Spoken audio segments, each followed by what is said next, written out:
What is up, theology nerds? This is Tripp, and today on the podcast, the Homebrewed Christianity podcast, we're going to talk about Paul Ricoeur, philosophy, hermeneutics, and theology with Dan Stiver from Hardin-Simmons in Texas. But before we jump in to this nerd-alicious conversation, I just want to tell you, something. We're giving away 21 books. The 21st Century Theology Nerd at Homebrewed Christianity. Like over $400 worth of theology books. And you may be saying to yourself, Tripp, how do I get into this giveaway? Well, if you're listening to this in the year of 2016, and it is in the month of July, then text 21 books. No space, the number 21 books. The 44222 in the United States. 44222. You text it. 21 books, the number 21, and the word books, no space, and you'll get entered to win these 21 books. And not just that, just for entering, you will get an amazing class that Daniel Kirk and Peter Rollins and I did on Paul. That's right. Talk about Paul and political philosophy, and it's an amazing class. It's a treat. It's a giveaway for those who enter the giveaway. And if you're saying, like, I don't know, in the United States, Tripp, what do I do? All you have to do is go to the website. There's a blog post with a list of all the books, interviews with all the theologians who are connected to the books, and lots of different ways to enter the giveaway. But, if you're driving, I don't want you going around on the internet getting arrested and such, so just text 21 books to 44222. Also, people, I just want to say thanks, because I've had a blast this summer seeing tons of you at the Wild Goose Festival in North Carolina. We had an amazing time, and you'll be hearing some episodes soon with York Rieger, Emily Towns, Daniel Kirk, Kristen Hallerton, the entire Homebrewed crew that was there was amazing, like Amy and Christian Pyatt, Slim Moon was in his house, Rick Pearson was there, Mickey Jones, and Mickey Jones interviews Emily Towns during one of the podcasts, and it was like a theological explosion, and it was great. So if I got to see you there, thank you. It was a blast to see so many podcast listeners, old ones, new ones. And then I just got back from spending 3 days in Vancouver at the launch of a new movement there, Revolutionary Christianity group. I got to talk with my friend John Cobb. Jay McDaniel was there, and Sally McFay, along with people from some amazing groups. I got to preach at Canadian Memorial Church in Vancouver, do a Theology Nerd boot camp, and a live podcast, meet some amazing people. So thanks for all of you that I got to meet there. Long time listeners like Ken. Ken Alton was there the whole time. Silas, I got to see him. But he had to go to a wedding. Like, he skipped out on some of the Process Theological Fund for a wedding, and I said, that's a good life decision. But he was still missed. And both of them, they are members of the Homebrewed Christianity community. So if you're saying to yourself, I love the podcast, I want to support it, I want to get more nerdiness, then go to homebrewedcommunity.com and you can join. We got a secret Facebook group. We got all sorts of extra content, classes, and things for our members, and the members, part of the community, give influence and shape to what's going to happen here, and help keep it going, affordable, because it's not easy. Making podcasts is on a consistent, regular basis is a teamwork. There's someone here, Manny. He edits the podcast. Nathan helps organize a lot of the interviews and website stuff. Jonathan is in the middle of redesigning the website, building a whole new member thing, keeping everything organized. In that process is time consuming, and then just think of all the people that you regularly hear interacting on the podcast that are talking. So there's a bunch of people connected to the podcast, like Todd Littleton helps with a lot of organizing. Anyway, so there's a lot of people involved, a lot of things happen behind the scenes, and I don't want to make them all do it for free, so I pay them. So that's part of what happens when you support the community. It helps keep it all running going and chugging along. All right. This, my friends, is a podcast about hermeneutics of Paul Ricoeur. And it's pretty freaking awesome. And you maybe not know who Paul Ricoeur is, but you're about to find out. And if you do know who Paul Ricoeur is, then get excited. And if you are in Southern California the first week of August, maybe you're coming for the Walter Brueggemann Adult VBS, August 1st to 5th. Maybe not. But on the 4th, the Thursday night, August 4th, Walter Brueggemann, Hester Bruin, and Kristen Houghton are going to do the live Homebrewed Christianity podcast here in Redondo Beach. So get your tickets. It's going to be zesty. August 4th, Brueggemann is going to be there. Kester and Kristen are going to talk. It's going to be an explosion. And I even think that Barry is going to join in, and we're going to do some music, do some games. But missing Brueggemann. Kester's coming in across the ocean. Kristen's going to be there. And when you hear the Wild Goose podcast that Kristen's on, you'll say, I have to go because that was pretty epic.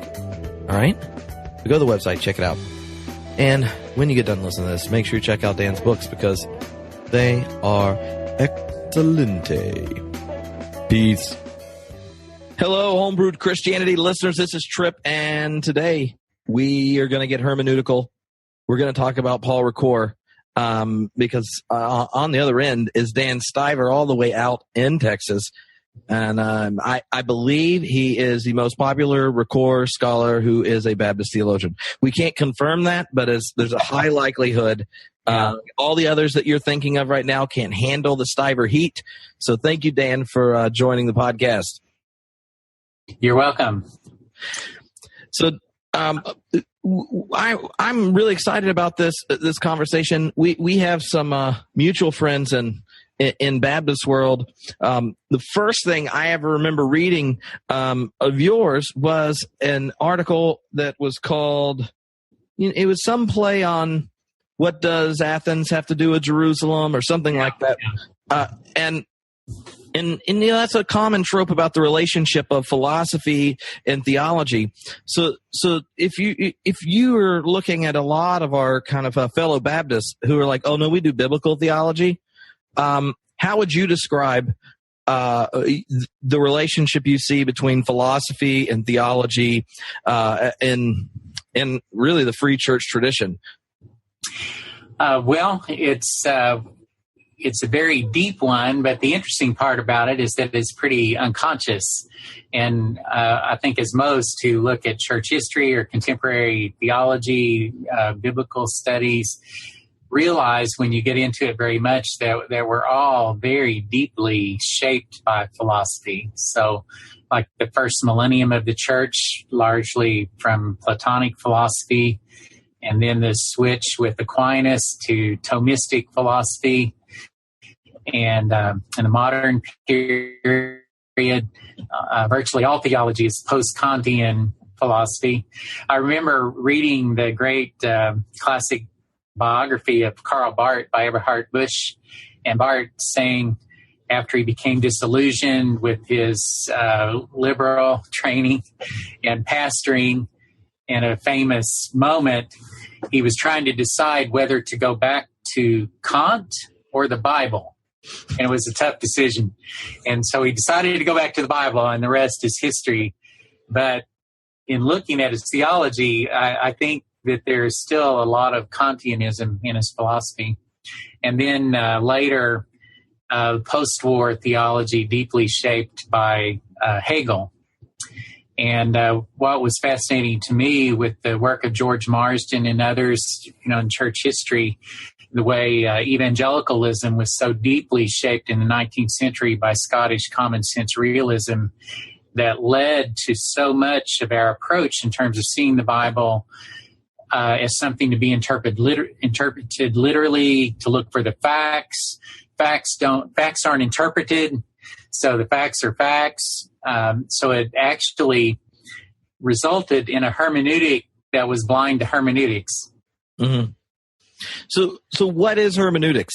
Like when you're sitting down with someone that is So you're saying that we've always been doing this, and now we're even less aware that we're doing it. I don't know what you're talking about, Prof. I just read the Bible. I don't do your herma what, because it has the word man in it. I would do hermeneutics. The brief definition is the theory of interpretation or the way of interpretation. But hermeneutics is probably hermeneutics or interpretation that's more self-conscious about what's going on.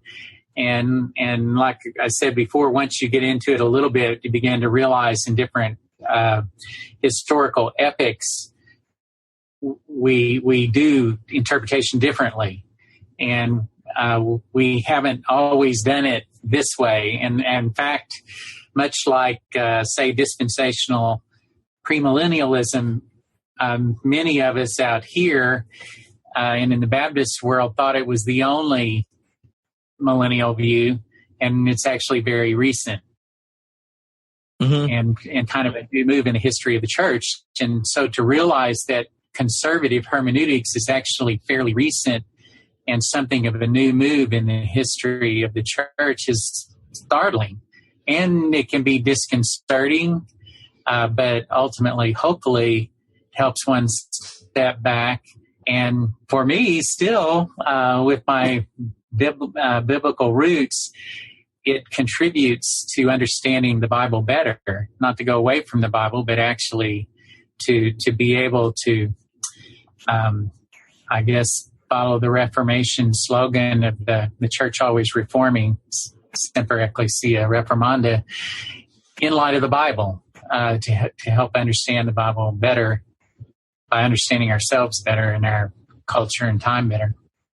So when was it in your own life that you were drawn to the work of Paul Ricoeur?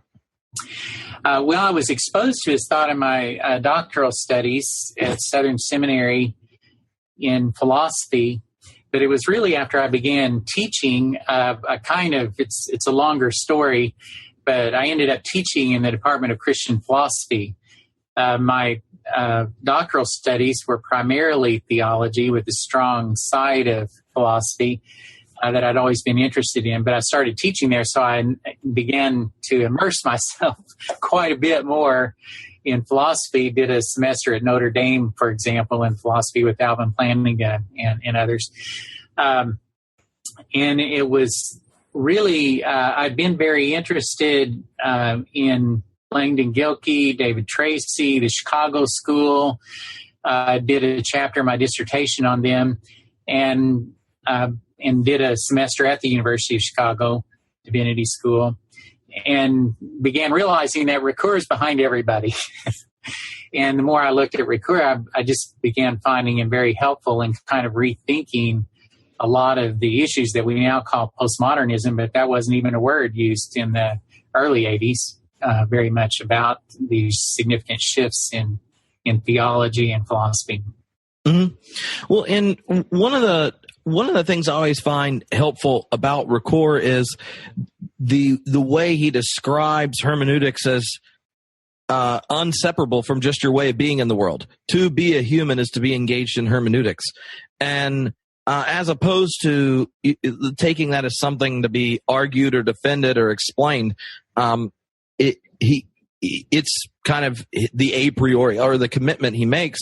And what becomes so persuasive, at least to me, in a lot of his work is how helpful his philosophy is when you assume that, as opposed to, getting in some battle with someone where you're trying to explain that we're interpreting as if you had another option. Yeah.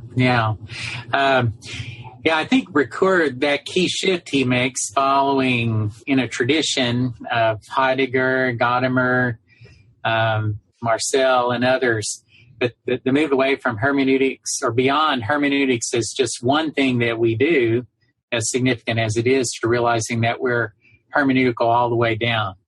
Everything we do, even in science, is hermeneutical, a matter of interpretation. And that's partly in the first book I wrote about Ricoeur, Theology After Ricoeur. It was to bring out the idea that hermeneutical philosophy is a sort of natural ally or conversation partner with theology, because it starts with the dynamics of interpretation, of interpreting a text, but then it begins to see that our actions and everything we do is hermeneutical. So when someone hears that and they're like, oh, see, but I'm not into interpretations because I want to know the truth. How is it that Paul Ricoeur helps describe or re-articulate the nature of truth so that interpretation's not secondary to engaging it? Well, I think that realization is not an easy one. It's something like a paradigm change for most people who are raised in this very deep American tradition of common sense realism that was actually not just conservatives, Christians, it was everybody in the 19th century in a lot of ways. And in some ways, the realization that there were deep flaws in that model is after the Scopes Monkey trial in 1925, in some ways led to what people talk about, the fundamentalists splitting off, going underground, reemerging after World War II as evangelicals.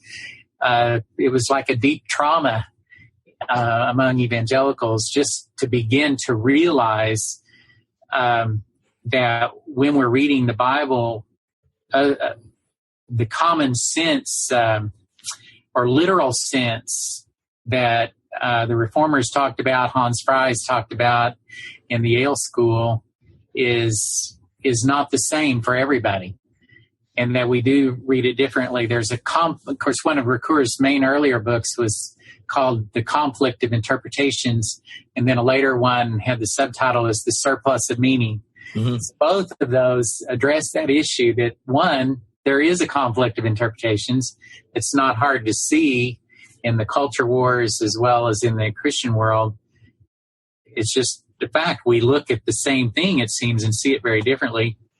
And then there is a surplus of meaning that for me, in my background, in a pretty conservative Baptist context, it actually, after I went through the trauma of making changes, came to enrich my approach to Scripture and theology to see that there is a surplus of meaning. There's a richness to understanding God that we never will exhaust, and there's a richness to the Bible.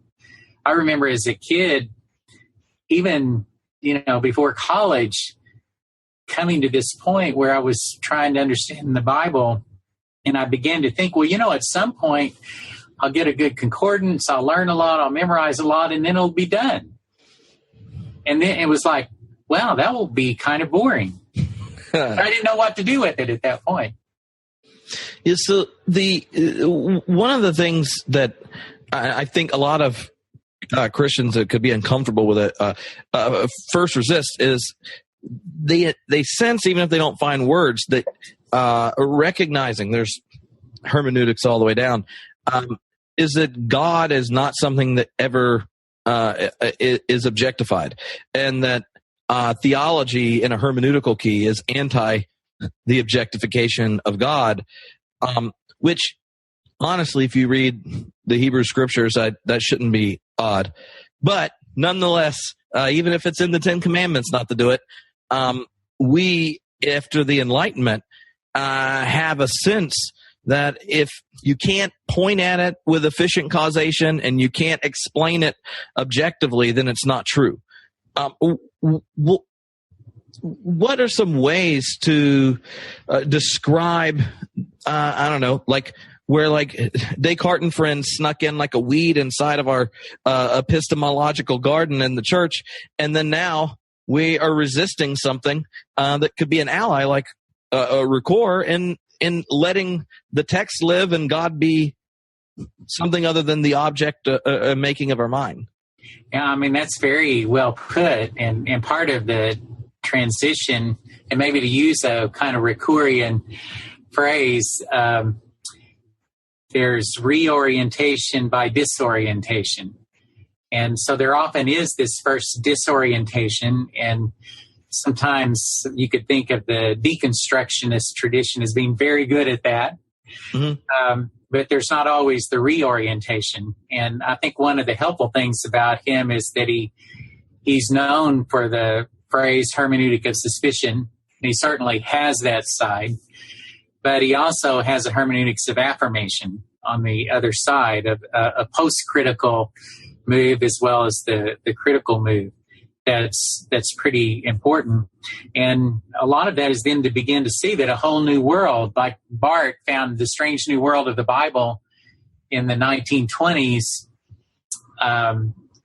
in a way, that's what I think one finds on this side of the hermeneutical turn, that there's a strange new world of the Bible that's much richer, and actually the strange new world of God, that God is much bigger than we tended to want God to be, to have God in a pretty tightly defined box or compartment that runs the gamut again, as Fry would say, across the board, from the conservative to the liberal side. There was a tendency to want to encapsulate mystery.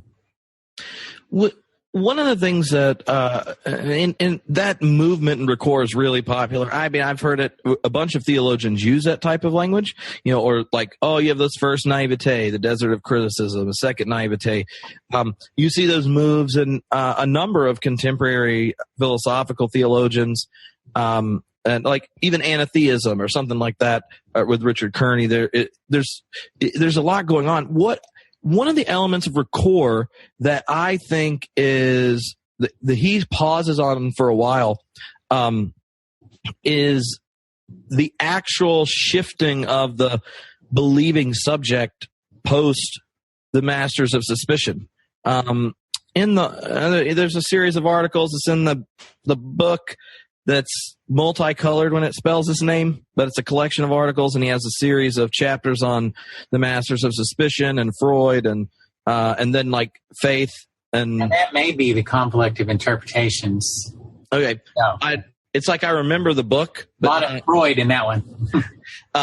But in it, one of the things that I think helps is being honest about what the subject is upon return, right? If as Enlightenment thinkers, or and this includes like the liberal modernist, the conservative modernist, the atheist modernist, the fundamentalist modernist, they all get in corners, and the assumption they all share is that we're rational agents, that when we're all clear on the facts and work it through, we'll all agree in one corner of the room, we'll have a conclusion that's demanded by the evidence. And what he does so well is highlight that, there's Nietzsche, and there's Marx, and there's Freud, and oh, by the way, you have common descent, and it's not a human. And those things are individual things that some of our Christian theologians that want to have to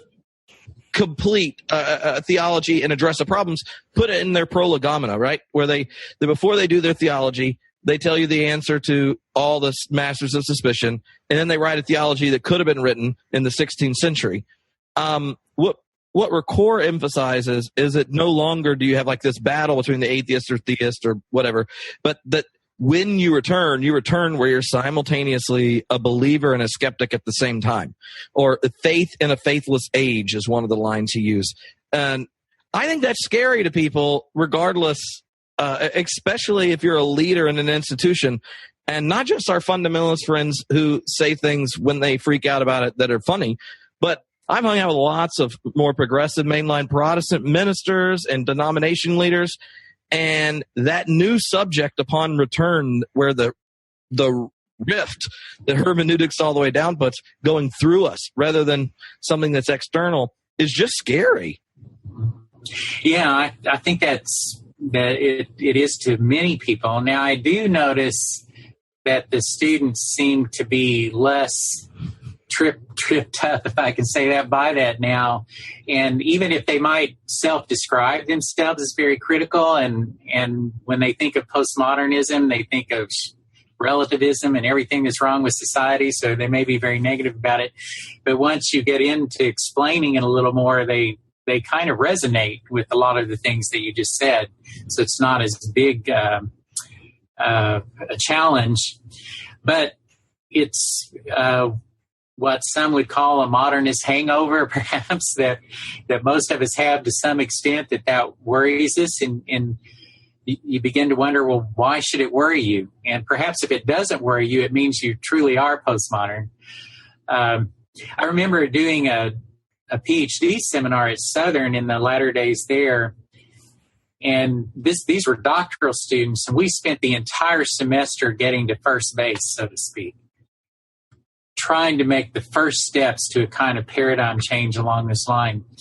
A couple of years before, I had a group of MDiv students, and interestingly, they were ready the first day to jump into this and move along, so we could spend the whole semester really trying to think through the significance of it, what it might mean. And I think it can be seen as very positive, but it's like some things, like I think you can still talk about objectivity in a postmodern context, but from a modern context, it makes no sense. A situated objectivity, an objectivity that's hermeneutical and perspectival, it doesn't compute. So there's a communication gap that often is difficult to be bridged. So how does this the subject after the hermeneutical turn, like how does that renegotiate or engage the tradition when we're trying to describe even what faith is? Well, I think so much shifts, and part of it you could focus the whole discussion around the shift in the understanding of the self, which in many ways was an issue for Ricouer through his whole life, the issue of identity. And I've always thought it's kind of interesting to think of him as someone who his mother died when in his first year, and his father was missing in action, so he never knew his father and mother. And so he spent the rest of his life working on what it means to be a self. So kind of, given that he did a whole book on Freud, I think maybe, I'm allowed to do that, psychoanalyze a little bit. But I always liked his idea that the self is always a project, a task, always an unfinished task. It's never complete.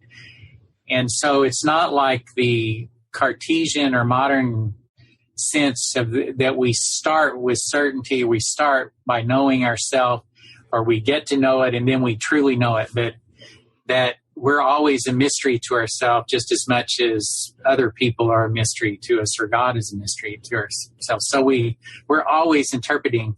In his work on narrative, you could say that we're always imploding ourselves. It's never done. And let's pause a bit about his understanding of narrative, because I find in theological circles there's multiple streams of narrative theology, and then in the church at Broad, the role of story, of witness, of attesting to the narrative elements are there. But I think they get conflated and connected in ways that you miss some of the productive insights that Ricoeur brought to the fore. So if you were trying to describe the way Ricoeur understands narrative functioning, especially in the activity of meaning making and such, how would you describe it? Well, I think it represents the similar kind of paradigm change as, say, metaphorical theology would. That what you have is metaphor and narrative cannot be totally reduced to literal language. So that's a huge shift. Through most of the history of the West, the idea was you really can't understand figurative language until it's translated into literal language, and then you know what it means. So that figurative language is always somewhat secondary. It's ornamental. That even was parlayed into homiletics, where you preach sermons and the exposition is everything, and you need to tell stories to keep people interested. It's unfortunate that you have to do that, but it's a kind of concession to human witness or weakness. But this kind of shift to see that metaphor and narrative may be the point of this story. The illustration may be the key to the story, and the exposition is actually secondary, is part of the shift. And he would, in his 3-volume Time and Narrative, he looked at historiography and fiction and argued that both of them were figurative. Both of them are hermeneutical in slightly different ways. Another aspect of it is the contrast between the productive and the reproductive imagination, that he was interested in metaphor and narrative as productive, not just reproductive, that is involving the synthesis of the heterogeneous, that is creating new meaning, new insights of the imagination. Well, and I think that's again an affirmation. It's something positive to say once you realize how we have objectified God and truth and knowledge, that we've reduced explaining something to a line of efficient causes, and we've reduced our access to the world to our senses, and our description of the world is mechanistic and deterministic, and our understanding of ourselves, or there's like our body, and then some weird way we can get the spirit in if we're going to have any. And these type of dualisms that we inherit from the Enlightenment really lead to an impoverishment in our relationship to the tradition, to scriptures, to narratives, to even what's being communicated when we tell our own stories to each other.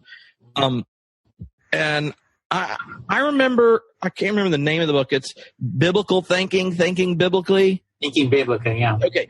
So, I mean, I'd read Ricoeur, and half the time I can't even understand what he's talking about and feel like I should have been in a seminar with someone trained to explain it. Another half, I'm like, oh, I get what's going on. But that book was compelling in a performative way. And so maybe you could talk a bit about, well, just talk a bit about that. Like, what's the persuasiveness that you're going for or doing when you're arguing for your point by sitting these interpretations of text from different traditions next to each other? Well, it might be helpful just to think that Ricoeur saw himself as a philosopher, primarily. His major works were philosophical works. In France, he's known as a philosopher, and on the continent. Ironically, in the U.S., he came here, taught half a semester every year at the University of Chicago Divinity School. And even some of his writings were collected, his theological writings were collected here. And so he was often thought of here more in religious terms and theological terms. So it's kind of interesting. I think he always saw his forays into exegesis and so on as kind of on the side. But when he did, it was usually incredibly fertile and creative. Good example is the essay he did on the parables, and that's kind of a good example of what we're talking about, where, as you know, the parables historically tended to be things that you would need to translate. In allegory or in the earlier 20th century, that they're simple stories with one meaning, and then you get that meaning and you've got the meaning of the parable. And it's an interesting way that conservatives who are very, very biblically oriented can actually end up undoing their primary affirmation, and that is that once you have this interpretation, let's say, of the parable, you can put it aside. You don't need it anymore, which is a way of saying, well, we don't need the Bible anymore because we have the meaning, or we don't need the Bible anymore because now we know what it means in light of our literal propositional theology. And so performatively, in effect, we put the Bible aside. And part of the import of what Ricoeur and many others did in terms of metaphor, narrative, and parables was to say, no, the parables can never be fully translated into literal propositional language. There's a surplus of meaning there that you can never exhaust, and you will always have to keep going back, in a sense, to the primary source, and will never be done, never exhausted. And that's extraordinarily rich in terms of not just the parables, but the whole Bible is more narrative and figurative than, as much as I hate to admit it, it's striking that in all of the Bible, no one apparently thought it was a good idea to do systematic theology. Or at least not write it down. Yeah. You get the story in Emmaus where Jesus apparently explains to them all the scriptures, straight up Josh McDowell evidence that demands a verdict. They don't get it whatsoever. And then the moment they have communion, then they're like, oh, it's the risen Christ. Right. Yeah. And then they didn't write it down. Yeah. We would have been out of a job. So that's true. Yeah. So, I mean, it's striking that it apparently never even crossed their mind to express truth in that way, which is the way we assume it should be done primarily, and maybe only as a scientific treatise or systematic theology, some kind of tightly argued discursive argument. Mm-hmm. That's humbling to keep in mind. He draws a distinction about, and you mentioned it earlier, between theology of destruction and affirmation, or demystification and demythologizing. Your episode will come on right after one or two after one on Bultmann and demythologizing, and in that German hermeneutical tradition. How would you describe Ricoeur's engagement with that?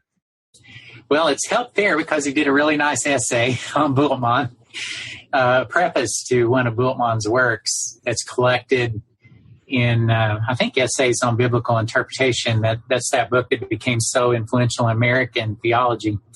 But he made the very good point of affirming, as he often does, affirming there's truth or a valuable insight that Bultmann has, that there's a kind of demythologization that's involved.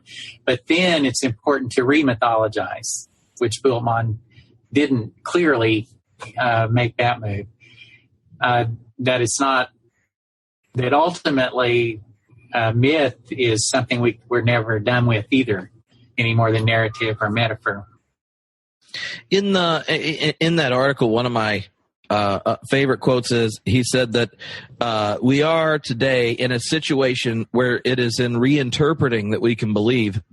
And I am not afraid to say that we are in a circle, in the sense that Bultmann, taking expression of Heidegger, speaks of the hermeneutical circle. Yeah. I can only, in effect, approach a text if I hear it as it speaks to me, if I am seized by what is said through the text. It is in this sense that it is necessary to believe in order to understand, but I cannot grasp what it has told me unless I first decipher the text. Yeah, that's great. It's great. Good stuff. So he has these type of lines, and in it, though, he talks about hermeneutical circle, and hermeneutics is one thing, right? Like, that he thinks we're always doing, but then there's this hermeneutical circle that is constitutive to having been grasped or being in faith. Can you describe how those concepts, when applied to the believing community, the faithful community, in interpreting Scripture, how those hermeneutical concepts connect to the event of faith? Well, again, I think it's a very natural kind of fit in terms of, you might say, phenomenology of faith and experience, in that we really are grasped by something bigger than us. And then there's always, I think, this Augustinian faith-seeking understanding. It's probably the very rare individual who comes to it purely by a kind of rational compulsion of a linear type of argument. I think even C.S. Lewis came pretty close to that, but he talks about this very mystical side of it. I think that ultimately was pretty decisive for him. So that I think more commonly there's this experience of being grasped by something bigger than us, and then maybe spending our lives trying to figure out what we did and what it means. I was just thinking, when I proposed the book on Ricouer, Theology After Ricouer, I really wanted to call it Theology After Gadamer and Ricouer, because I see those together, and the publisher said, well, we can't do that. That's too much. But I really like Gadamer's point, and Ricoeur appreciated Gadamer a great deal, translated Truth and Method, that it is like being in a game, much like tennis is what he suggests, where we're being played by the game as much as we play the game. It's bigger than us. And it was just recently I noticed in a biography of Gadamer that he was a great tennis player. So that all made sense then to me that he would think of it that way. So I think one of the valuable things about Ricoeur is that he has, in the hermeneutical arc, he recognizes that we all start with this first naivete, more or less, like going, say, to a movie and having that first experience. And then it's really valuable to have this critical step, to have, like, read a movie review. But the mistake of modernity was stopping with the criticism and thinking that was the end point, and which he calls being stuck in the desert of criticism. Or, to make it more contemporary, it would be like keeping the movie review and throwing out the movie. A good movie review of a good movie would make us want to see the movie again, I think. And that's his point of the post-critical naivete, which is a different mindset than the critical mode. You might say this more left brain. It's more holistic. It's a second understanding, a second holistic appropriation experience, reading the Bible again as if for the first time, thing like Marcus Borg, where you take a stand. I find it's really helpful for seminary students because you often can get stuck in the desert of criticism. And you know, well, there are 20 commentaries and they're all different. What do we do? What's the truth? Where do we go? And sometimes people never get out of it. And what I think Ricoeur calls for and recognizes that it's almost a kind of discipline. There's an intentionality of taking that step to conviction on the other side of criticism that's holistic, and it's always underdetermined by the evidence, and that's okay. Well, I know one of the things that he does is, in a sense, he also demythologizes kind of modern mythology around, like, our ability to extend rationality and objectify the world, to really believe in human autonomy, where we have this agency and, you know, can determine our own history. And the other one I think that he challenges, which I think is where it gets in that stuck in the desert thing that can happen to a lot of kind of contemporary postmodern types, is challenging the existential senselessness, this loss of meaning, where and it's interesting that there he turns towards symbols and wants to rehabilitate or re-energize the power of symbolic language on behalf of not just the world or God or the external text, but the self as well, your own internal text and self-understanding. Yeah, I think his sense is probably that sort of reaffirmation. He thinks most of us start with the kind of primary affirmation that you might call a basic trust or something like that.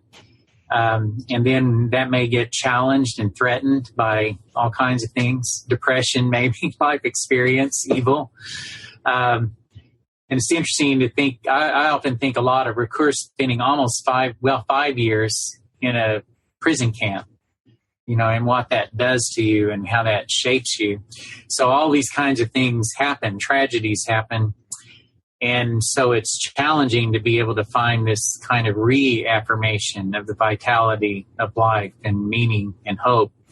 And so he spends a lot of time talking about that, but realizes from a kind of theological perspective, it always is something of a leap of faith, but not a groundless leap or not an irrational leap, but it's always something that goes beyond what you can lay out in modernistic terms, what you can prove or demonstrate, and that you can't get beyond that. At one point, one of the interesting things about Ricoeur is he deals with so much, and that's one of the things that is, I think, led to the success of the Society for Ricoeur Studies that's gone to Latin America and Europe and Asia and so on. Is he dealt with so many things, but some of his best insights, I think, are in his works on the Marxist tradition, lectures on ideology and Utopia, and so on, where he talks about this very thing. The Marxism could never get out of the hermeneutical circle. They began by saying other people are ideological, but we're not. We have the truth. We have science. And then in the 20th century with the Frankfurt School and others, they realized, no, you can never get outside of ideology.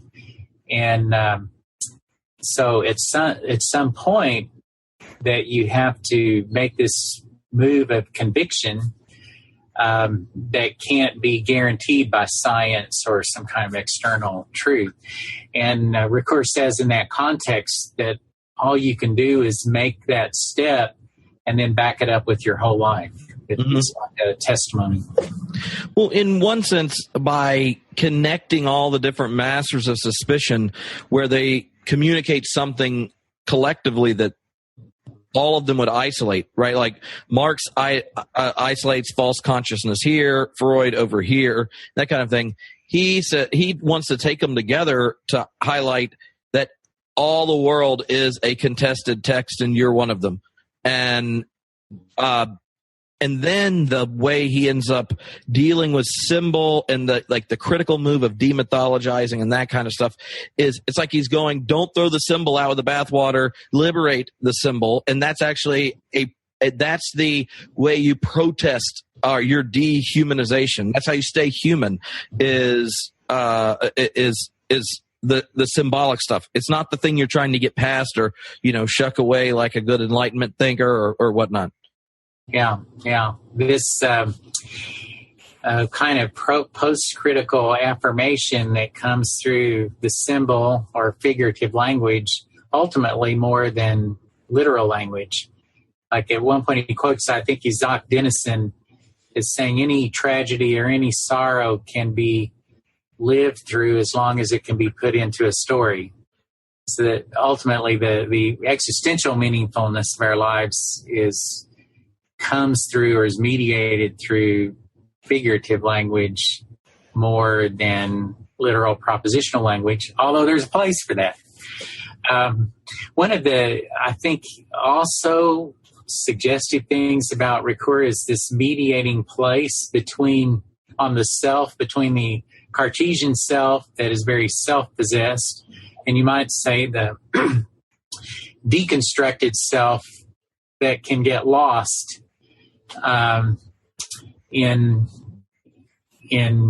the interpretation of text, and you never get back to self. And so you recognize that there is the hermeneutic of suspicion that's always there, but there's still a self that can be affirmed. There's enough of a self that is important to realize, and that it is always this task and this project, much like writing a story or in plot. How did outside just their theological appropriators, like how did Ricoeur engage some of the other kind of postmodern phenomenologists and that contemporary theologians are appropriating today? Well, he continued to have, all along the way, had dialogues, say, with Derrida was his student. Mm-hmm. There's a great story about Derrida, like not passing his first big exam and being afraid of washing out and going to Ricoeur, and Ricoeur taking him in. I think he lived with Ricoeur, and Ricoeur helped him get through all of his, to pass that key exam, and then he was Ricoeur's student. Then they had a kind of unfortunate falling out that Richard Kearney tells the story of where Ricoeur didn't go to his graduation kind of ceremony, and Derrida took that as kind of an insult, and then they hardly spoke for decades. And it wasn't until the end of their lives that they actually found out it was all a big misunderstanding. I always thought that was interesting. Probably the two greatest hermeneutical philosophers of the 20th century weren't able to communicate with one another. But the history of philosophy might have been different if they had communicated. I don't know. But Ricoeur thought, as much as he always appreciated Derrida and kind of that more extreme tradition, he was always too much of a mediating thinker to think that they're making good points in their exaggeration, but they go too far. Like in One Self is Another, he has a good dialogue with Levinas, where he says Levinas makes a very, very good point about the confrontation with the other, and the other can never be reduced to the self. But he's too extreme. He goes so far as that you can actually lose yourself in light of the other. And there's always this dialectic that's going on. Mm-hmm. He calls himself at one point a post-Hegelian Kantian.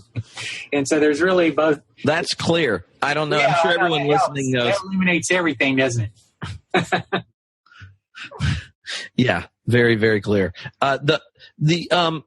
So if you were beginning a theology class and trying to explain how you understand the task of Christian theology positively in light of your engagement with Ricoeur and hermeneutics, but you don't have to explain it, but like, what does it mean to be a Christian theologian after Ricoeur? Well, after going through a lot of the things we just went through, that's very helpful. I think one of the first steps is then to realize that all theology is local and that there's not just one theology, which I think the tradition is tended to think, okay, one day somebody's going to write the theology and then it will be done. But to realize that theology, like the self and like faith, is a journey, and that we will never be done with theology, and we need everybody's theology. All of us, by doing our own theology, offer a gift to the church that can benefit and enrich the church, but it's not fair to say there's theology and then there's feminist theology and there's liberation theology and there's Hispanic theology or womanist theology. We're all doing local theology, but in doing that, that's good. That's not a bad thing. And every generation is called to do that again. And so to me, that makes theology pretty exciting. Mm-hmm. And it's always something for each generation to take up, unlike looking at theologies. There's this theology, Calvin or Luther or some Baptists even, and say, well, they pretty much did it, and we just need to learn it and pass it on to others. That's not the way it goes at all in terms of the theological task. So it's always a fresh sense of going back to the sources of the Bible and experience and the tradition, thinking about them with the help of science and psychology and everything that we have. That's what systematic theology does. And try to put it all together as best we can right now. The one of the questions, and you mentioned this in the email, that you're working on doing some work with Irenaeus around evil, and I know Ricoeur's book on evil has been significantly influential. So maybe you can connect some dots for us how Irenaeus and Paul Ricoeur could sit down and have a conversation around evil. Well, that would be interesting because I think in some ways they're like the way I take an Irenaean theodicy, and what Ricoeur does with theodicy are a little different. Ricoeur, like many, is very cautious about theodicy. He liked biblical exegesis, but he didn't like theology, I think, very much. So it's interesting in his writing, he doesn't do theology. He does incredible biblical studies, as you mentioned, in thinking biblically and the work on metaphor and narrative. But he really doesn't do theology. He points to Bart and Moltmann, appreciating what they do particularly. But he's so cautious about theodicy that I think he would he would be very reticent about a fuller theodicy kind of approach that the contemporary Irenaean theodicy represents. But I think what would be similar is that any theodicy done today is done much more cautiously and much more carefully, and saying something like John Hicks said, that at the most in theodicy we're trying to say something so that if the problem of evil is the one reason why you're not a believer, we hopefully can alleviate that enough so that's not the only reason. Or if you're a believer and you're hamstrung by the problem of evil, it's just torn you apart so that you can hardly believe in God anymore. Your faith is handicapped in a sense by theodicy, that we can say enough that you can come back to something of a robust faith again. If we can just do that, that's great. That's probably the most that we can do in light of the mystery of evil and suffering. I do think the Irenaean kind of theodicy represents the main direction of theodicy today. And say a bit about who he is, if people just haven't been hanging out with the early church fathers recently. Okay, well, what's interesting about an Irenaean kind of approach is that most Western theodicy is dominated by Augustinian theodicy, and Irenaeus precedes Augustine by 2 centuries and already represents a different kind of approach that is actually easier to appropriate today than the Augustinian, partly because the Augustinian theodicy is in such deep conflict with modern science, because it's so based on the idea that there was no natural evil at all, no natural processes that we would think of as natural evil before Adam and Eve's sin. And then God is the one who actually brought about natural evil after human beings come on the scene. And of course, if you take a modern scientific account of the universe, it's around for billions and billions of years before humans ever appear. And the understanding would be there would be earthquakes and tectonic plates and gases, explosions, and all kinds of things around long before human beings come on the scene. And while Irenaeus would certainly not have been thinking in terms of that kind of modern scientific picture, his approach to theodicy is more compatible and easier to have affinity with that, which I think is one of the great attractions of it, because he thought of Adam and Eve as more like children. Mm-hmm. And that inherently they would have needed to face a challenging environment. That you can't have, I call it the Irenaean intuition, is that you can't have prefab saints. Saints can't be created de novo, they have to be formed. And that can only happen in an environment where, as John Hick puts it, one that's theistically ambiguous, where it's not obvious that God exists. Anyway, there's a long story there, but I think that's a part of the attraction of the Irenaean theodicy. It fits the fact that many would say the world is theistically ambiguous. And that's not actually in this way of seeing it, that's not a negative, that's a positive. That makes sense. Any creation in the neighborhood of a creation that God would have needed to make for beings in God's image who could freely love God would have had to have been in this neighborhood. Mm-hmm. Right. Yeah, well, I mean, especially if our response to God is a genuine response. Yeah. Love kind of requires freedom. Otherwise, we could have worked out with robots. Yeah. Now, if you're a strong Calvinist, that doesn't make sense. But they have other problems to deal with. There are other issues, yeah. But if you have a strong sense of, I tend to call it genuine freedom, and that's probably not fair, but a real kind of freedom to respond or not to respond that I would think is part of the essence of what it means to keep the 2 great commandments, to love God and love each other. If that has to be free and not coerced, as you think about it, it may be that something like this world is the kind of world that one needs. Mm-hmm. Now, Ricouer would probably not want to go that far in this area. He was very cautious about it. But I think he opens the door to speculate as long as you realize you're making it's attestation that you can't guarantee or prove or demonstrate. Well, and I think that's helpful because where is it you speak from as a Christian theologian is the church, that you're not speaking in a generic university where everyone has equal access to all things you're reflecting and being critical and faithful to and such.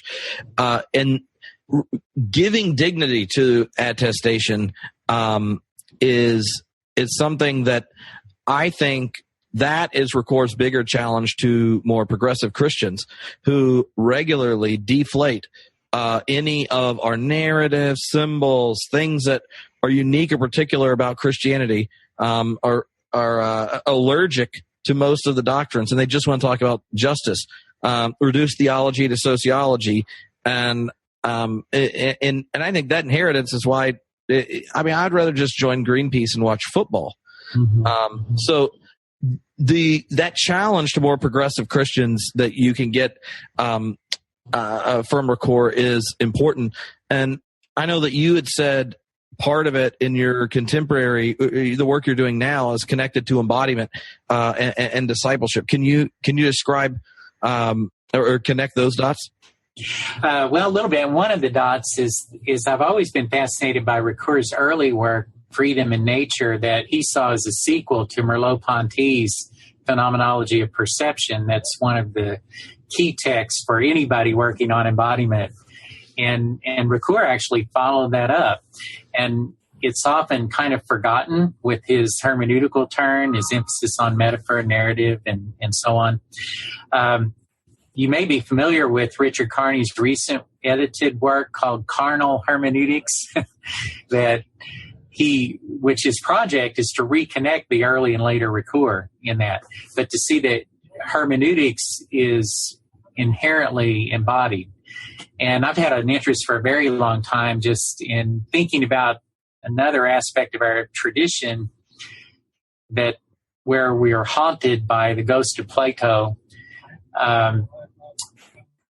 where we've thought of faith in a very rational way, very disembodied way. I think in the history of spirituality, where there's so much richness there, yet at the same time it was often coupled with people who thought they needed to starve themselves to death, to ruin their health, die at an early age, because they felt they had to deny the body, mortify the flesh, so to speak, to be spiritual. Mm-hmm. And the question is, where did they get that idea?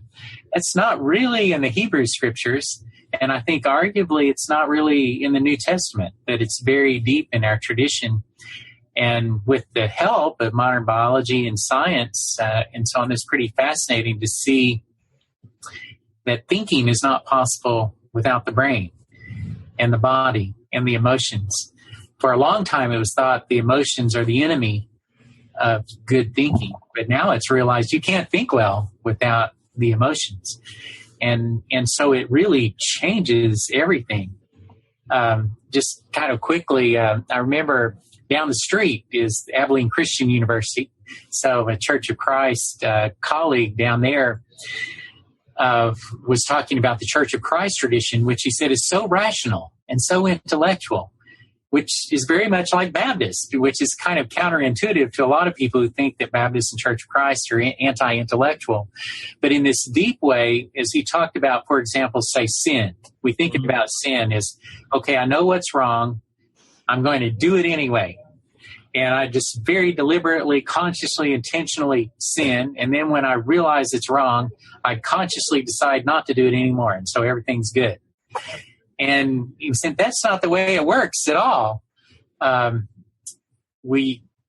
Addiction is a much better model for the way to think about sin. And we probably should use many more of the biblical words like being twisted or warped, crooked, in bondage.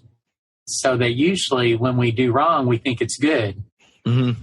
And we don't realize the enormity of it till later, and it's often very embodied. So that addiction, again, is a good example. By the time we realize we're stuck, it's very hard to get out. And it takes community. It takes a lot of work. It may take years. And it takes reforming, retraining the mind and the brain, even to where with the help of brain scans, you can see some parts of the brain got bigger and some got smaller, and that needs to be reversed. And that takes time. And that's a part of, or is that a part of what it means to be a disciple, is actually retraining, reshaping the body, the emotions, and the brain even. Mm-hmm. That actually it's hard when people are under stress. It's interesting, the blood starts going away from the rational neocortex, which doesn't speak a lot for being able to think well. Yeah. Or to make good decisions. So the idea of being anxious for nothing and being at peace contributes to being able to do good theology and good philosophy. Yeah. Yeah. John Sanders has a new book coming out soon in August called, I think it's Theology in the Flesh or something like that, that is looking at similar things using cognitive linguistics. Yeah.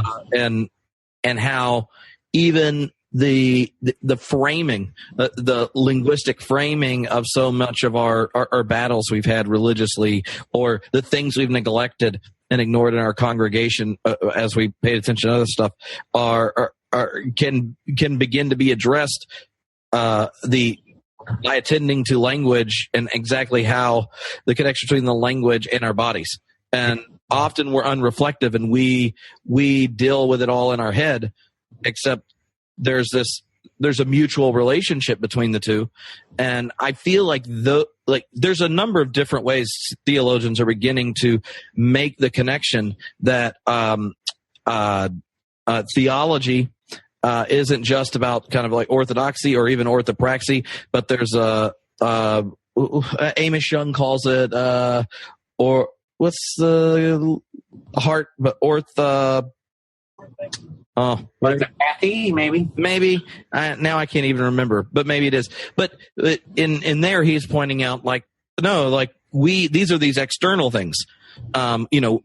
This are abstract theological reflections, and what it is we decide we're good. But they're all being connected to the way in which we live life together in the body of Christ, and they're not all one-way streets. So, yeah, it's really striking to me that for a faith that has the incarnation, we say, at the very heart of it, that we've been very discarnate in the tradition, and even in spirituality especially. So how does that reframe the way we think about spirituality, sanctification, discipleship, and those sorts of things? So I really like the work also. You're probably familiar with Jamie Smith's recent work on the same kind of issue, mm-hmm. and making the kind of point that we're more lovers than thinkers. And I find the students get pretty, once they get their minds around that, get pretty excited about that and what that might mean, although it's a little unclear at this point. What does it mean? I think that we're still in that process of figuring it out. Yeah. So as we wrap up, I'm interested in whatever you've felt like you should say that I haven't even asked the question to get it out. Or sometimes even like what's the question that's sticking in your head you don't know the answer to right now, but you're just like, this is one worth chewing on.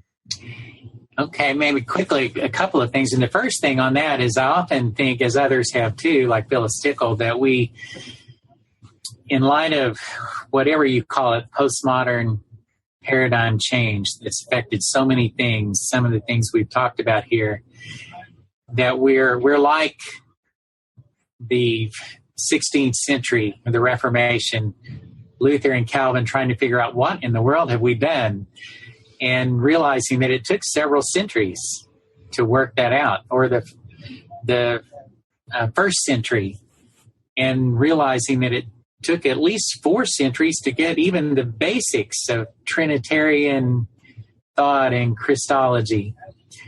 that's a hard thing for our culture to hear, that it may take a long time, even let's say a couple of centuries, for us to figure out what's going on and to work out a lot of the implications.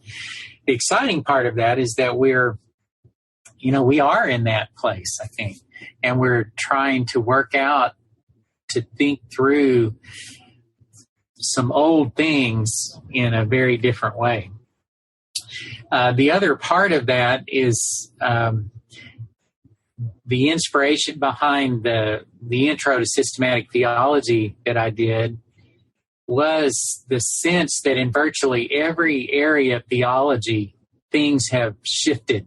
The ground has moved beneath their feet. The doctrine of God, of thinking of God, not only now more clearly in a Trinitarian way, that's still somewhat new, but also, to use Plaker's term, narratives of a vulnerable God, really rethink God not in terms of dominating power, but empowering. I think we've just begun to do that. And we talked about anthropology or the self that's changed everything. That we've had a very anemic doctrine of creation. We're still thinking through the implications of thinking everything through in terms of eschatology first, starting from the future and coming to the present rather than the other way around. Well, I could go through every doctrine and say basically there are seismic changes that have occurred virtually in the last 50 years or 100 years that cause us to rethink theology. It's not throw everything out and start all over. It's rethinking a lot of the same things, but in new and different ways that's challenging, perplexing, but also very exciting to be doing theology right now. I compared it in the book to I borrowed this from someone, but Kerry Newman of Baylor Press, who was a colleague at Southern before he took off, before I did, of going off the high dive, jumping off a high dive. You get up there, it's very scary. You almost don't want to do it. You may want to turn around and go back down, but then you jump off, and when you get down there, the first thing you want to do is go back up and jump off again. That's a good way to think of theology, doing theology right now. Yeah, definitely. Well, thank you so much for taking time to hang out on the internet and talk about all those books you like reading and writing. So it's been a real treat to finally get to talk. Well, have a great afternoon. Okay, you too. Okay, bye. Bye-bye. This podcast is sponsored by Phillips Seminary in Tulsa, Oklahoma, a theological school that offers Christian education in service of intelligent, just, and compassionate religious and civic communities.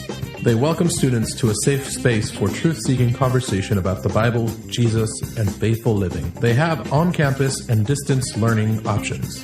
Go check them out at www.wherefaithleads.com.